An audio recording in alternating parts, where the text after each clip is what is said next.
Joining me today is Rob Rashotte, Vice President, Global Training and Technical Field Enablement from Fortinet. And today we're discussing the future of the cybersecurity workforce and how the cybersecurity industry can address the talent gap. So, Rob, thanks for joining and welcome. Thanks, KB. It's great to be here today. Looking forward to our conversation. So, Rob, I want to really begin with there's this belief in the market about the skills gap. Now, considering your role and what you do and your expertise, I really want to get your opinion on it. Maybe let's start with, do you genuinely believe that we have the people in the market? There's other people that say we've already got them, we need to upskill them, or no, we don't have enough people, we need to hire them.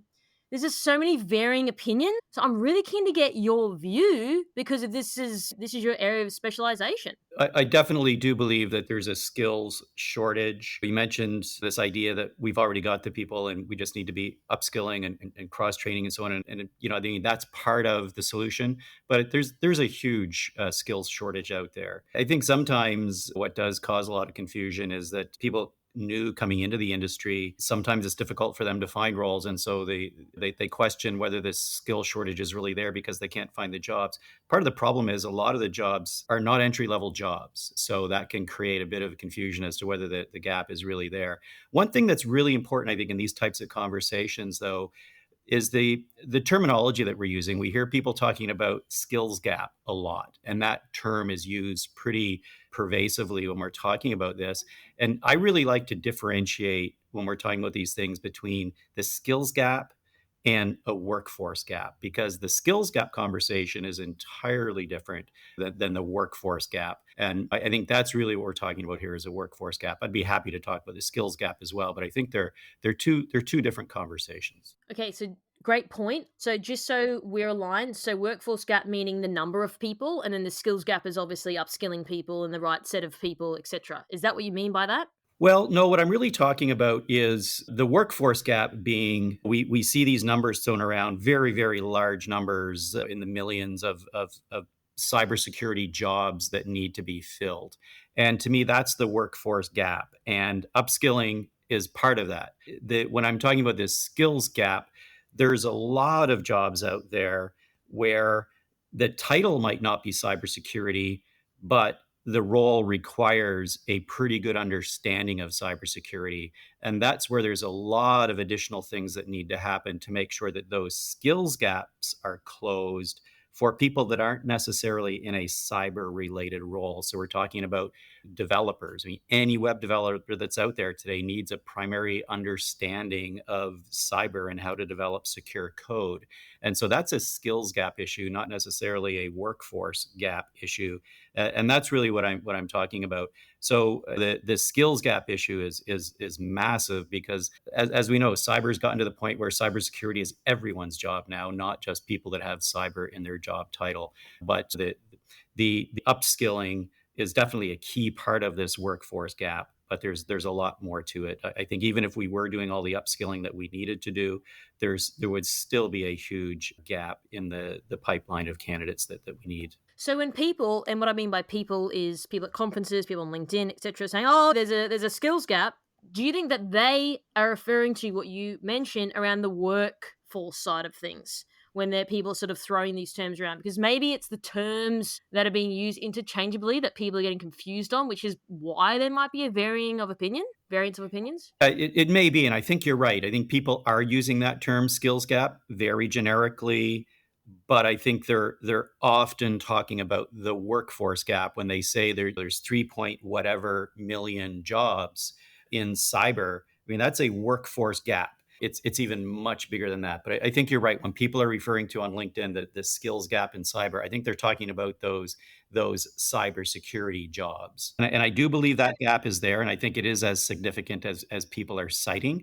We've started to do an annual report here at Fortinet where we look at that specifically, where we're surveying a number of organizations around the world, and we're seeing validation of those numbers that are out there. There's all sorts of reports that are backing up those numbers, but the solution of how we close that gap is a big problem. But I do believe the numbers are supported by a number of research firms. There was something that I was looking at the other day, just randomly, and someone posted on LinkedIn, and it was in the US specifically on the workforce gap. It was in the millions, and even I was rattled by that because in Australia they're like, oh, we need like so many more thousands of people.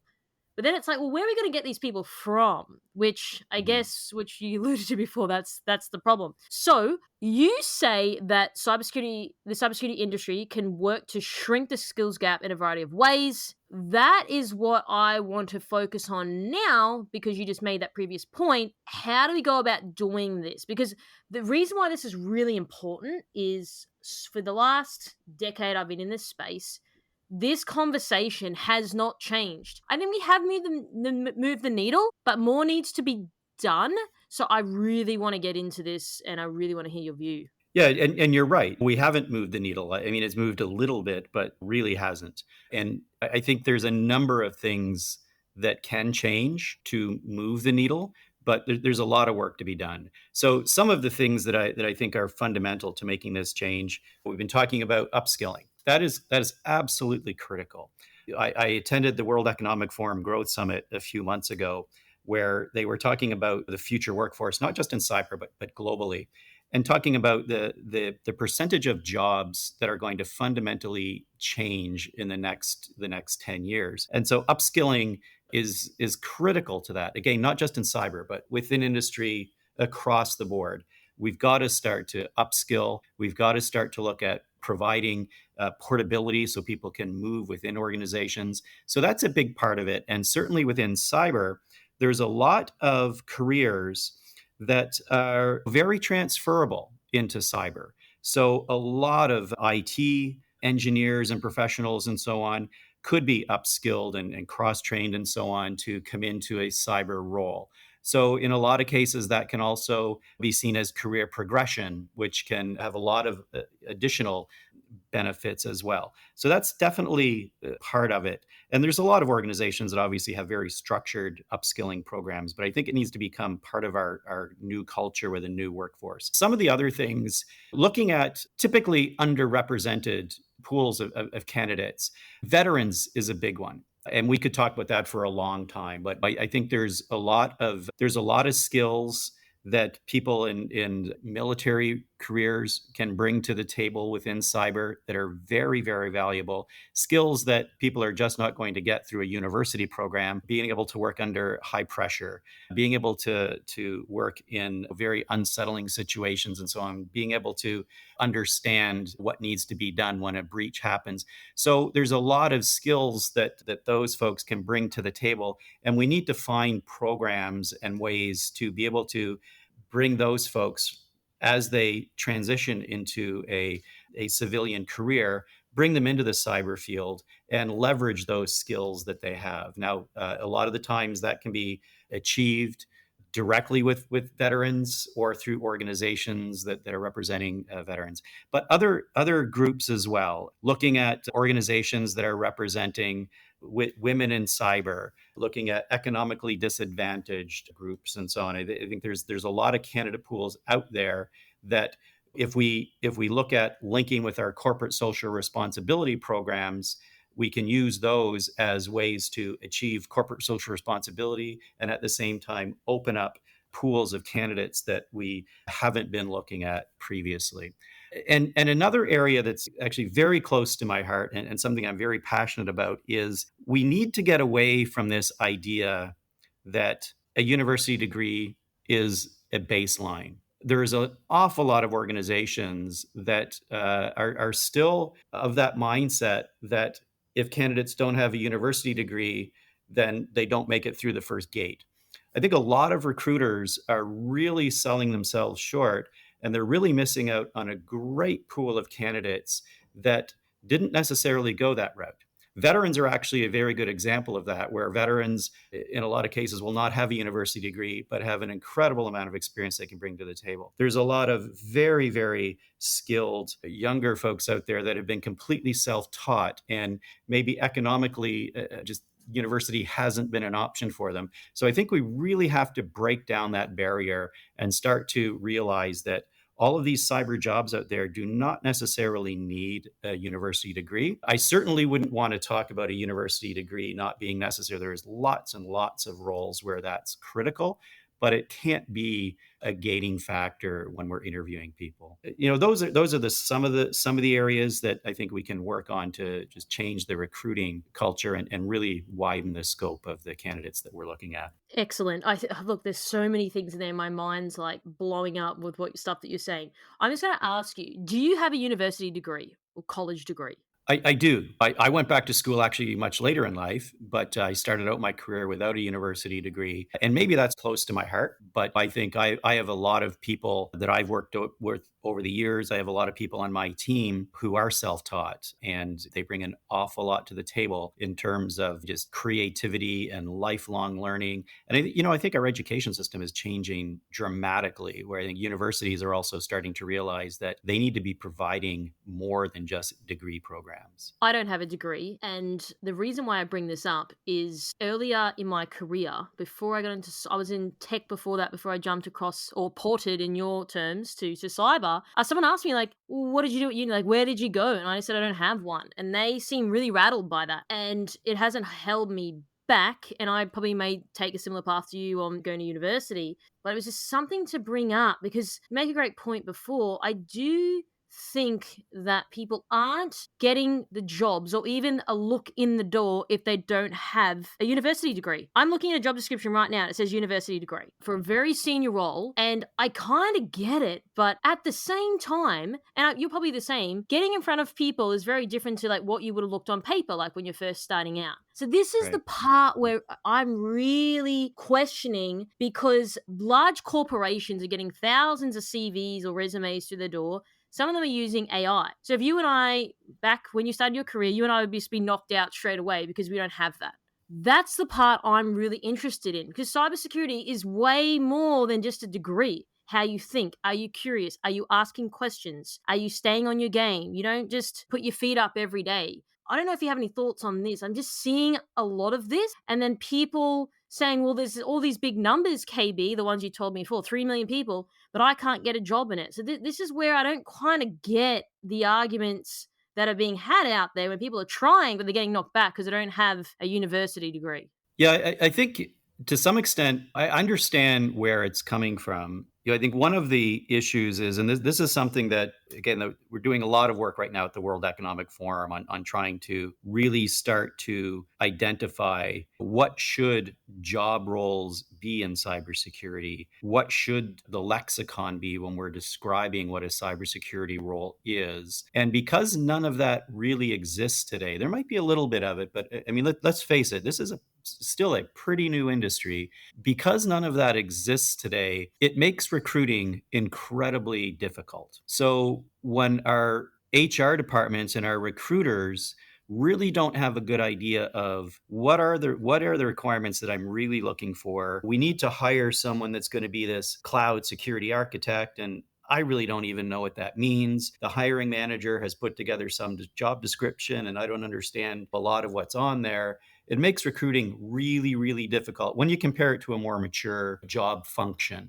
And so requesting a university degree just becomes a way to filter candidates. And if we can solve that and start to identify what is a SOC analyst, what is an OT, a security OT engineer, and start to get some structure around that and some consistency around that, it's going to make it a lot easier for recruiters to go out and look for those skills without having to say, well, we're going to start with a university degree. It's also going to make it a lot easier for students that are trying to figure out, well, how do I get into this industry? Well, once we've got the jobs identified and structured in some way, well, then universities and other organizations can start to develop education pathways to get there as well. And some of those pathways may have a degree. Some of them may not have a degree. A lot of them may be based on micro credentials and so on. But without us having that structure of what are these roles and having them standardized to some degree, it's going to continue to make recruiting really difficult. And I think we'll continue to see that degree as a basic requirement just because it's an easy way to filter. So do you think it's more of a default thing, like, oh, you must have a degree? Because like even like the last 15 years of my career, it's like, yeah, there's always been having a degree on like no matter what. You could go for the most basic job and it's like have a degree. Yeah, and we're talking about it in terms of cyber, but I think it impacts a lot of other fields as well. And again, it's because just not having that structure of in finance, for example, we could say, well, you must be a CFA or some other designation and so on that's very well known. Well, you don't necessarily have to have a degree to get those designations.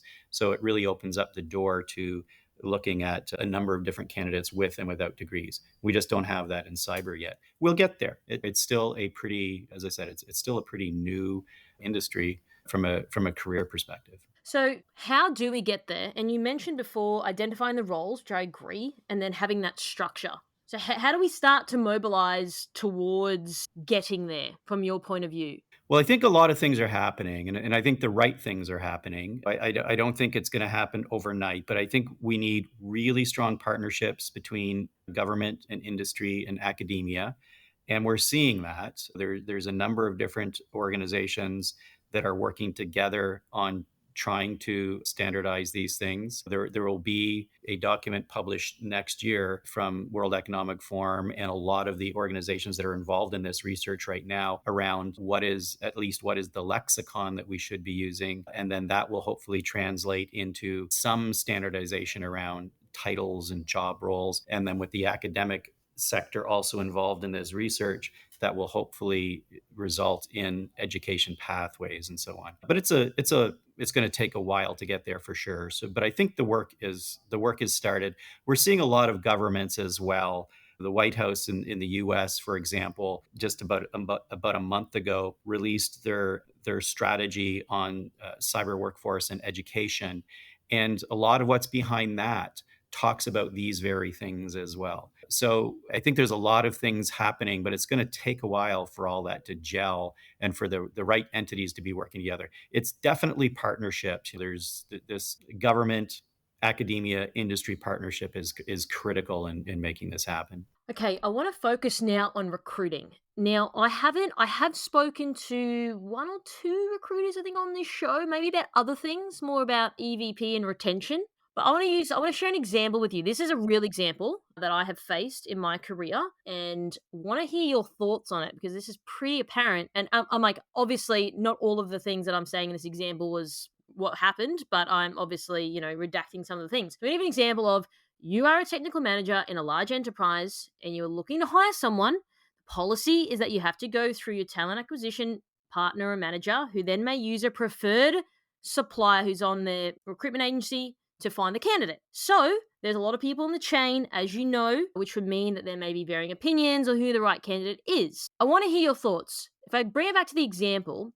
is we're looking for someone specific, like go through your talent acquisition partner, which we did. They've obviously outsourced it to some agency that was on the preferred panel of people or whatever it was. They literally gave us back 3 people, which was the exact opposite of what we were looking for in the team. Then it became very political because then we not try to go around the talent person, but more like, okay, well, can we deal with the recruiter directly? Because we need to get our information of what we want to the recruiter who's on the front line recruiting the people. In the end, I think the role got put on hold because no one could agree on anything. And if you try to obviously color outside the lines and try to go to a non-recruiter that's on your panel, for example, you get in trouble for that. This is a very real case. I've heard multiple people go through this. I'm using this example because I want to hear your thoughts on however length, but this is something that I often do see and I personally have experienced. Faced with a situation like that, obviously there would probably be a lot of things that would be in hindsight that I would say, well, I wish I had done this before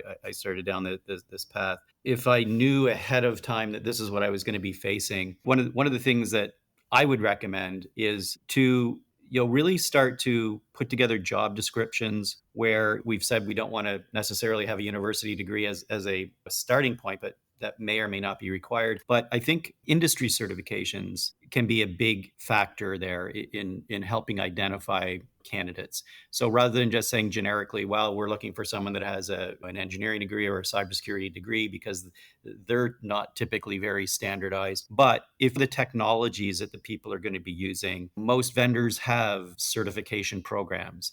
Leverage those certification programs. I can certainly tell you at Fortinet, when we develop our certification programs, we have very, very strict processes that those exams go through. We have psychometric analysis that we do on the exams and so on. So you can have a certain level of confidence that if you're requesting those as part of the recruiting process, that if people have achieved those certifications, number one, they're going to be very, very specific to the technologies that you're using. Fortinet obviously is not the only company that puts that amount of due diligence into their exams. Most people in the industry do. So you can be pretty sure that the skills and knowledge have been validated through certification. That can be a pretty powerful way to really hone in on the skill set that you need. I would say, on the other hand, if I realize this problem after the fact, what I think I would recommend is, if the three candidates are pretty strong, I would focus much less on the technical aspects of the candidate and focus a lot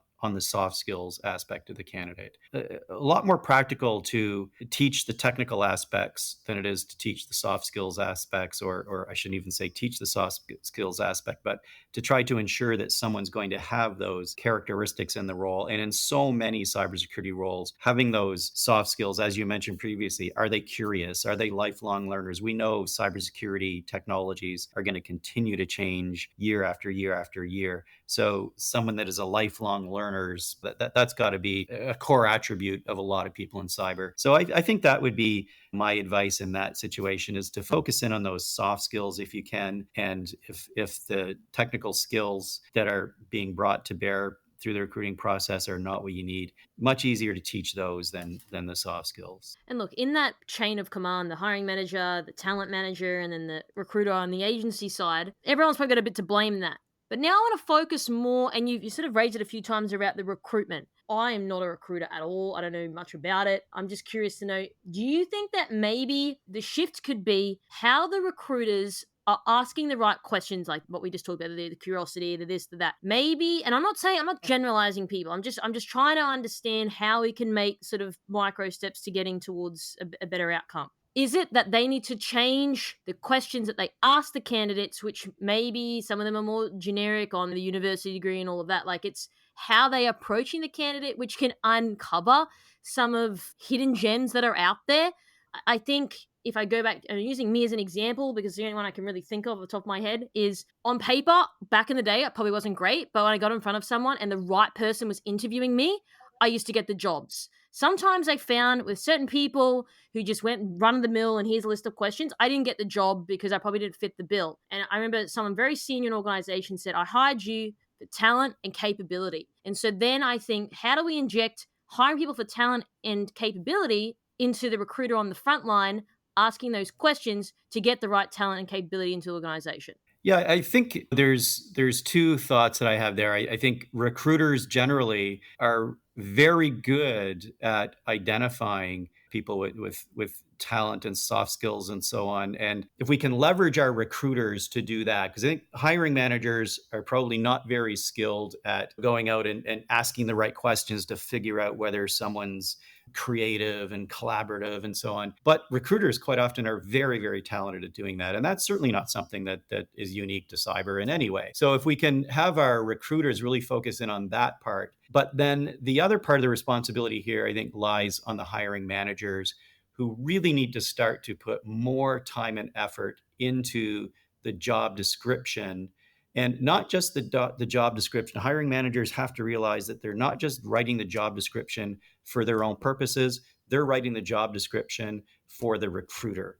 And I think we really need to train hiring managers on how to write those job descriptions in a way that's going to give the recruiters the tools that they need to ask the right questions. And I don't think that's happening. I think a lot of job descriptions that I've seen over the years that have come from hiring managers, typically those hiring managers are very, very technical, and the job descriptions from the recruiter's perspective are hard to even understand some of the terminology, let alone taking that job description and being able to translate it into a set of questions that I'm going to ask. So I think a lot of training has to happen there from the hiring manager's perspective, and have them understand that I'm actually providing a tool here to the recruiter so they can go out and look for this person. But again, I think if we can get the hiring managers more skilled at writing job descriptions, and then having the recruiters really leverage their experience on being able to identify those soft skills, bringing those two things together, it can be very helpful.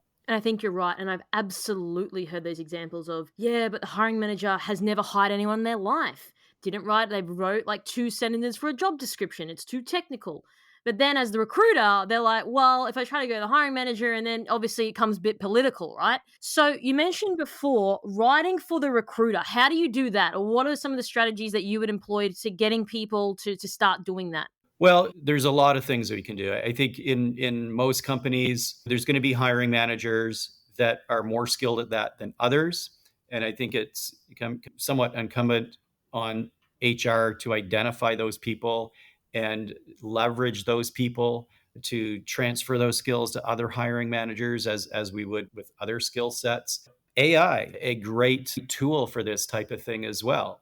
We went through an exercise here at Fortinet where we were looking at how can we write job descriptions in a more inclusive manner. So it wasn't necessarily how do we write them so that it's easier for recruiters to understand them, but we wanted to look at how do we write them so that they're more inclusive. And we were able to use free AI software as a test to just run some job descriptions through, and we were amazed at the results. Those sorts of tools as well could be used to take a job description that's very technical and potentially have the outcome of that be something that's more understandable for an HR recruiter. So that's, I think, another aspect. And there's also various HR services out there, I think, as well. There are definitely recruiting agencies that do specialize in cyber, and leveraging those agencies as well to potentially take the job descriptions that are coming from our hiring managers and to repurpose them so that they can be more useful to recruiters is another option as well.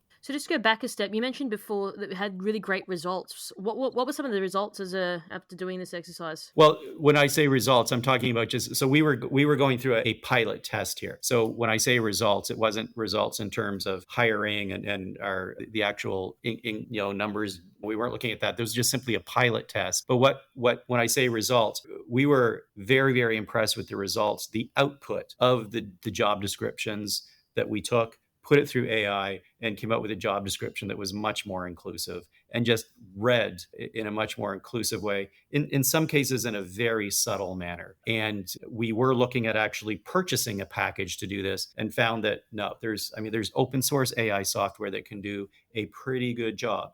So it's not always a case of having to go out and purchase an expensive software package to be able to get some interesting results. But that's what I mean when I'm talking about the results. So just the results that we were able to get in terms of this test of taking a generic job description and having something that was just sounded much more inclusive in nature. Yeah, no, that's excellent. And absolutely what I was looking for. I think that these are the small things that people can sort of start doing today that I've been trying to figure out from you that you've already sort of alluded to and spoke about at length on how we start to move toward getting a better outcome for the industry. Is there anything sort of more broadly that you'd like to discuss on that front? Because again, I understand that it's hard and like it's on a flick of the switch on getting that right outcome. Is there anything else you're seeing across some of the reports that you guys are producing at Fortinet, for example, that you'd like to share? Any sort of insights? Yeah, I mean, certainly on the reporting side, the different areas that we've looked at and surveyed on the in terms of the highest in demand roles that are the most difficult to fill, we're still seeing cloud security as being the top. For the last 2 years now, that has come out as the top area for jobs that are open and are at the same time are also the most difficult to find. Second to that was cybersecurity architecture, which is a pretty broad, generic term. But those are the two areas that continue to come out as the most in demand and the most difficult to fill. We slice and dice the report geographically, and we're not really seeing any significant differences on any of the results that we've surveyed people on. We're not really seeing any significant differences anywhere geographically. So this seems to be pretty consistent worldwide. The other thing that I think is really important here, and I don't know if you want to get into that in detail now or not, but I think one of the things that is a fundamental shift that we need to make is really starting to take cybersecurity and the concept of cybersecurity and cybersecurity careers down to as young a candidate as we can. And we need to start getting down into high schools and really starting to promote what a career in cybersecurity could be. I don't think kids come home to their parents and say, hey, I was at a career day today and the options were I could be a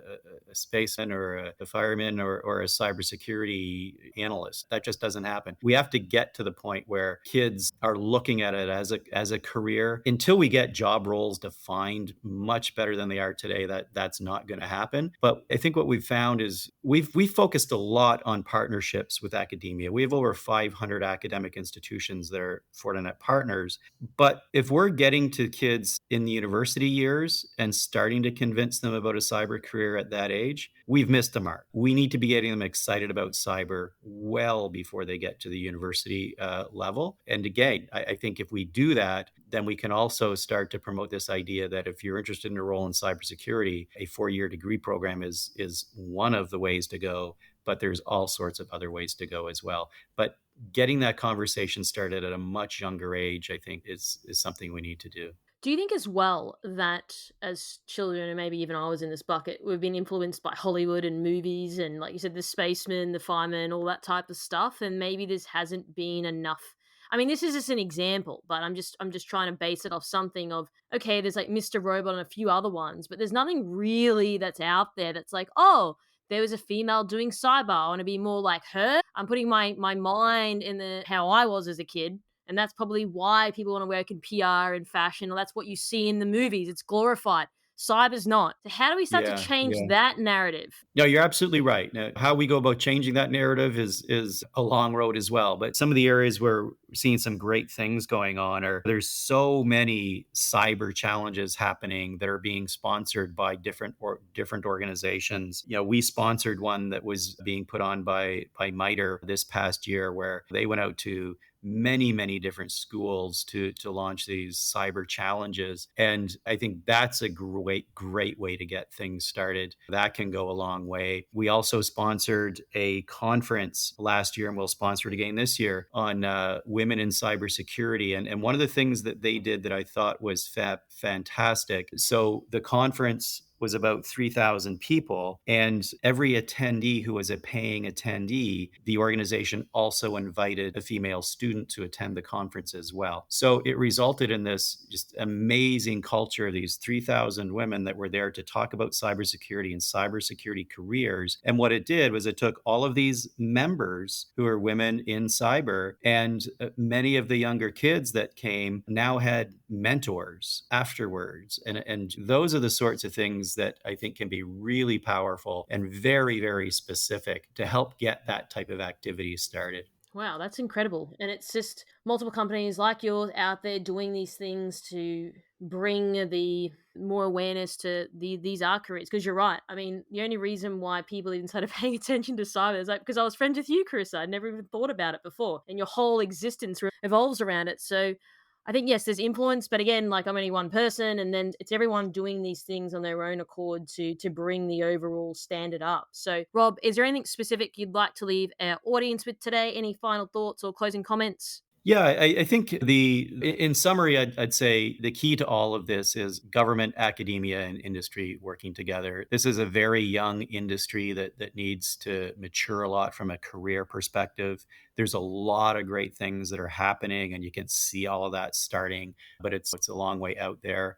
I think from an education perspective, organizations that are in the cybersecurity industry, cybersecurity vendors, and so on. I think we need to do everything to make training and education as accessible as we possibly can.